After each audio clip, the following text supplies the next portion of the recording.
Hi-fi study point में आपका स्वागत है दोस्तों। आज इस वीडियो में आपके लाए एक्सरसाइज 13.3 का पार्ट 1, जिसमें हम आपको क्वेश्चन नंबर 1, 2, 3 कराएंगे, जो कि वेरी मोस्ट इंपोर्टेंट वीडियो है दोस्तों। अगर आपने हमारे प्रीवियस वीडियो नहीं देखे हैं तो ऊपर आई बटन में मैंने इसके लिंक दे रखा है और नीचे डिस्क्रिप्शन में आपको मिल जाएंगे। एक्सरसाइज 13.1 और 13.2 के जो वीडियो है वो आपको नीचे डिस्क्रिप्शन में दिए गए लिंक पर आप क्लिक कर देख सकते हैं। बहुत ही इंपॉर्टेंट और बहुत ही अच्छे वीडियो हैं दोस्तों। उन्हें देखने के बाद ये वीडियो आपको बहुत अच्छी तरह से भी समझ में आएंगे। तो चलिए दोस्तों, देर ना करते हुए शुरू करते हैं क्वेश्चन नंबर 1 के साथ 13.3 का। तो जब तक अन्यथा कहा ना जाए आपको पाई का मान 22/7 लीजिएगा। ये बात आपको नोट करनी है कि जब तक क्वेश्चन में ये ना बोले कि आपको पाई का मान 3.14 लीजिएगा तभी आपको लेना है। अगर नहीं कहा जाए तो आपको पाई का मान 22/7 लेना है। ठीक है। क्वेश्चन है, त्रिज्या है 4.2 सेमी वाले एक धातु के एक गोले को पिघलाकर, यानी कि 4.2 सेमी का एक धातु का गोला है जिसकी त्रिज्या कितनी है 4.2 सेमी। ठीक है। तो एक ये गोला है जिसकी त्रिज्या कितनी है 4.2 सेमी, जिसको पिघलाकर क्या बनाया गया है, एक बेलन बनाया गया है। क्या बनाया गया है, एक बेलन। ठीक है। और जिस बेलन की त्रिज्या उसने दे रखी है कितनी है, 6 सेमी त्रिज्या है। कितनी है, 6 सेमी। ठीक है। तो बेलन की त्रिज्या कितनी है, 6 सेमी। तो हमको क्या ज्ञात करना है, हमको ज्ञात करना है बेलन की ऊंचाई। बेलन की ऊंचाई हमको ज्ञात करनी है। ठीक है। तो माना बेलन की ऊंचाई क्या है, एच। तो आपको एक कंसेप्ट यहां पे याद रखना है, जब भी कभी बोले पिघलाकर, गलाकर, ठीक है, नया रूप बनाया जाए, यानी कि एक वस्तु को पिघलाकर दूसरी वस्तु बनाई जाए, तब आपको एक कंसेप्ट रखना याद है कि हमेशा उन दोनों वस्तुओं के क्या बराबर होंगे, आयतन बराबर होंगे। क्या बराबर होंगे, आयतन। तो यहां पे हम जो कंसेप्ट बोल सकते हैं कि बेलन का आयतन जो बराबर होगा वो गोले के आयतन के बराबर होगा, क्योंकि वस्तु क्या थी, गोला, और बनाया क्या गया था, बेलन। तो बेलन का आयतन बराबर गोले का आयतन, या गोले का आयतन बराबर बेलन का आयतन। यानी कि हमेशा जब वस्तु को पिघलाकर गलाकर बनाया जाएगा तो वहां पे दोनों वस्तुओं के आयतन बराबर होंगे, बनाई गई वस्तु और पिघलाई गई वस्तु के। ठीक है। तो अब बस इसका आपको सूत्र याद होगा। बेलन का आयतन का सूत्र क्या होता है, पाई आर स्क्वायर एच, और गोले का आयतन का सूत्र होता है 4/3 पाई आर क्यू। ठीक है। तो चलिएगा इसमें मान पुट कर अब मैं आंसर निकालता हूं। ठीक है।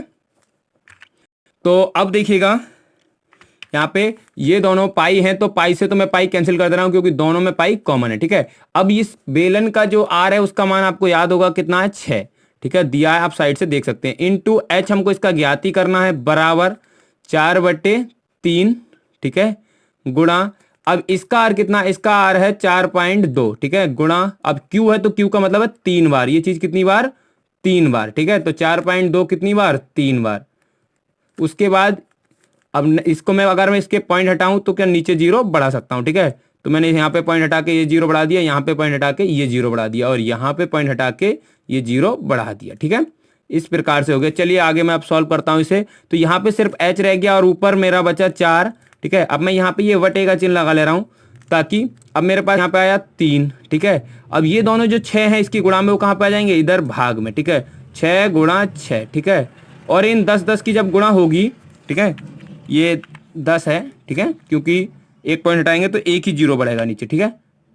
तो अब ये हो जाएगा 1000। कितना हो जाएगा, 1000। ठीक है। क्योंकि 10 3 बार गुणा करो क्या आ जाएगा, 1000। और ऊपर बचा 42, कितनी बार, 3 बार। ठीक है।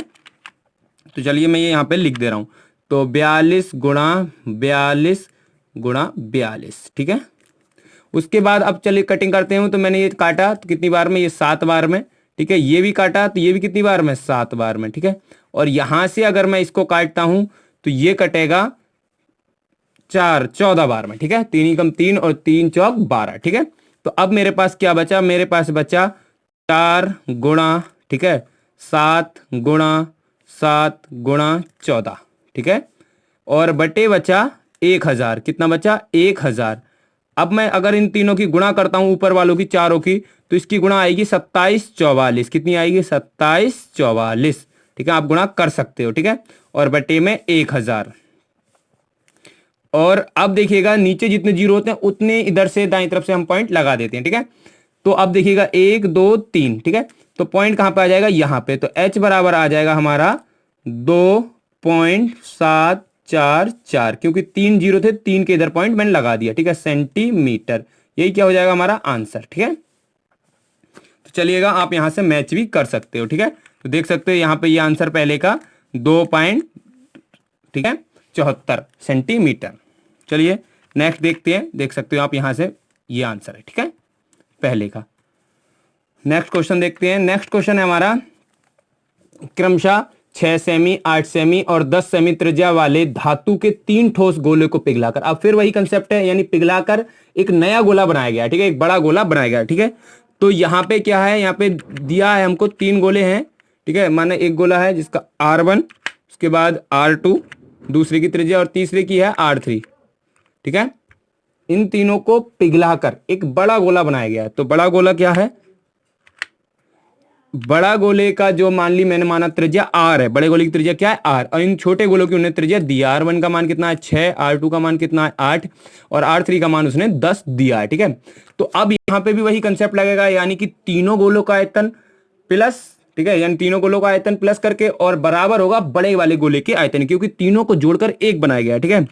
तो यानी कि तीनों छोटे गोलों का आयतन बराबर बड़े गोले का आयतन, ठीक है। ये यहाँ पे भी कंसेप्ट लगा, क्यों, क्योंकि पिघलाकर बनाया गया है तो आयतन बराबर होंगे, ठीक है। अब तीनों गोले का आयतन क्या होगा, यही होंगे, सूत्र आप लगा सकते हो यहाँ पे R1, R2 और R3 और बड़े वाले R, ठीक है। चलिए इसमें अब मैं मान पुट करता हूं, ठीक है। तो ये वाले हैं, अब मैं यहाँ पे पहले तो मैं इसको जो 4/3 इस तीनों में यहां तक कॉमन है तो मैं वो कॉमन निकाल ले रहा हूं, ठीक है। तो 4/3 और पाई ये तीनों में कॉमन है, तो मैंने निकाल दिया। मेरे पास क्या बचा, R1, ठीक है, का क्यू प्लस R2 का क्यू, ठीक है, प्लस R3 का क्यू, ठीक है, और बराबर 4/3 पाई R क्यू, ठीक है। अब पाई से तो पाई कैंसिल कर दिया और 4/3 से 4/3 कैंसिल हो गया, ठीक है। अब इन R के जो मान है वो आपको यहाँ पे दिख रहे होंगे साइड में, वहां से पुट कर दे रहा हूं मैं, ठीक है। तो R1 का मान कितना है 6, तो 6 का क्यू, ठीक है। अब ये क्यू आपको याद होने चाहिए, घन जो बोलते हैं, ठीक है, वो आपको याद होने चाहिए। 8 का क्यू अगर नहीं याद है तो आप इनकी 3 बार गुणा करके भी निकाल सकते हो, ठीक है। और यहाँ पे 10 का क्यू बराबर होगा R के क्यू के, ठीक है। अब 6 का क्यू कितना होता है 216, कितना होता है 216, प्लस 8 का क्यू होता है 512, कितना होता है 512, प्लस 10 का क्यू आपको याद होगा 1000, नहीं याद है तो आप इनकी आपस में गुणा करके निकाल सकते हो। 3 बार अब जब इनकी गुणा करोगे, 6 की गुणा 6 से और फिर 6 से 3 बार गुणा करोगे, 6 छंग 36 और 36 की गुणा जब 6 से करोगे तो 216 निकल कर आएगा, ठीक है। और यहाँ पे R क्यू, अब मैं इन सबको ऐड करूंगा तो देखो कितने हो गए 1000, यानी कि 7 1500 1500 और 200 1700 1728, कितने हो गए 1728, ठीक है। तो 1728 भी किसी का क्यू है, वो आपको याद होना चाहिए। 20 तक आपको क्यू और 25 तक आपको वर्ग याद होने चाहिए, ठीक है। तो ये 12 का क्यू है, कितने का क्यू है 12 का, ठीक है। 17 28 कितने का क्यू है 12 का, और बराबर R क्यू, ठीक है। अब Q से तो Q कैंसिल हो जाएगा, ठीक है। तो R का मान कितना निकल के आया, R का मान निकल के आया 12 सेमी, ठीक है। और हमको R का मान ही निकाला था क्योंकि वो पूछ रहा था त्रिज्या क्या होगी, तो बड़े वाले की त्रिज्या क्या होगी R थी और R का मान था 12 सेमी। आप यहां से आंसर मैच कर सकते हो 12 सेमी, ठीक है। आई होप कि आपको ये भी क्वेश्चन बहुत अच्छी तरह से समझ में आ गया होगा। चलिए नेक्स्ट देखते हैं। बोल रहा है व्यास है 7 मीटर वाला एक 20 मीटर गहरा कुआं खोदा जाता है, ठीक है। तो एक ये कुआं है, ठीक है, जिसका व्यास उसने दिया है, कितना दिया 7 मीटर, तो व्यास कितना है 7 मीटर, ठीक है। अब इसकी त्रिज्या कितनी हो जाएगी 7/2 मीटर, ठीक है, क्योंकि त्रिज्या क्या होती है व्यास की आधी, तो व्यास का बस आधा कर दिया, नहीं बटे में 2 कर दिया, बन गई त्रिज्या, ठीक है। और बोल रहा है कि ये कितना गहरा खोदा गया है, तो ये खोदा गया है 20 मीटर गहरा, कितना गहरा है 20 मीटर। अब जो गहराई है वो हमेशा किसको दिखाती है, ऊंचाई को दिखाती है, ठीक है। तो h का मान कितना हो गया 20 मीटर, ठीक है। बोला जाता है और खोदने से निकाली हुई मिट्टी को समान रूप से फैलाकर, ठीक है, क्या करा गया, एक चबूतरा बनाया गया, ठीक है, एक चबूतरा बनाया गया जिस चबूतरे की उसने लंबाई और चौड़ाई आपको बताई है।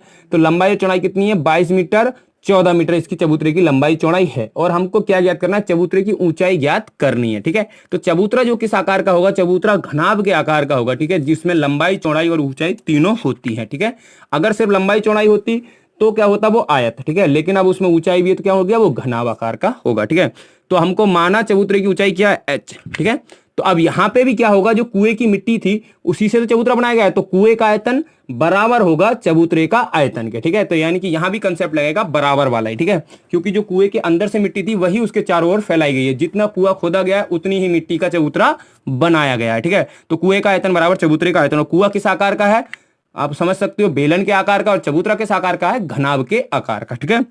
तो यहाँ पे मैं सूत्र लगा रहा हूँ। बेलन का आयतन का सूत्र आपको याद होगा, पाई आर स्क्वायर एच, और घनाभ का आयतन होता है लंबाई गुणा चौड़ाई गुणा ऊंचाई। ठीक है, तो चलिएगा मैं यहाँ पे इसका मान पुट कर रहा हूं। तो पाई का मान कितना होता है 22/7, ठीक है, गुणा आर का मान था 7/2, तो मेरे 7/2 गुणा 7/2, ठीक है, इंटू एच का मान कितना है, एच का मान है यहाँ पे 20, ठीक है, बेलन की जो ऊंचाई थी वो कितनी थी 20, ठीक है, बराबर अब इसकी लंबाई चौड़ाई उसने दी है, तो लंबाई कितनी दी है 22 गुणा चौड़ाई कितनी दी है 14, लेकिन हमको ऊंचाई ज्ञात करनी है, तो ऊंचाई यानी कि एच।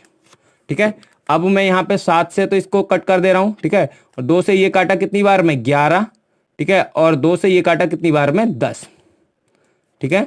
तो अब मैं इन सब की गुणा करता हूं, तो ऊपर जब मैं गुणा करूंगा 11 7 77, यानी कि हो गया 770, कितना हो गया 770, ठीक है, बराबर 22 गुणा 14 और गुणा में एच।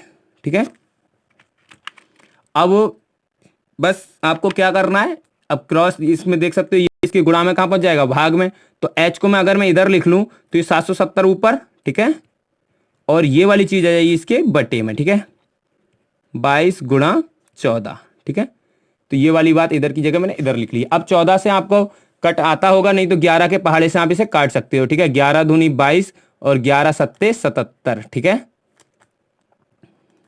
और अब क्या बचा हमारे पास, बचा h बराबर 70, ठीक है, बटे में 2 गुणा 14। अब 14 का पहाड़ा आपको याद होगा, तो 5 बार में ही कटता है, 14 पंजे 70, ठीक है, तो h बराबर आया हमारे पास 5 बटे में 2, ठीक है। अब इसको अगर मैं काटूंगा तो h बराबर आएगा 2.5, ठीक है, और h है यानी सेंटीमीटर, सॉरी मीटर में है सारी चीजें, तो ये किसमें आएगी मीटर में, ठीक है, तो h बराबर 2.5 मीटर, क्योंकि सारी यूनिटें जिसमें होती हैं उसी में हमारा आंसर आता है। ठीक है, तो यही हमारा आंसर हो जाएगा, यानी कि चबूतरे की जो ऊंचाई होगी वो कितनी होगी 2.5 मीटर। ठीक है, आप यहां से आंसर मैच कर सकते हैं 2.5 मीटर। आई होप कि आपको ये वीडियो बहुत अच्छी तरह से समझ में आ गया होगा। अगर आपको वीडियो पसंद आया हो तो हमारे हाई-फाई स्टडी पॉइंट को सब्सक्राइब करें, साथ ही ऐसी वीडियो देखने के लिए हमारे चैनल को और आगे तक शेयर करें, ताकि आपके साथ और अन्य स्टूडेंटों को भी हेल्प हो सके, और वीडियो को लाइक करें।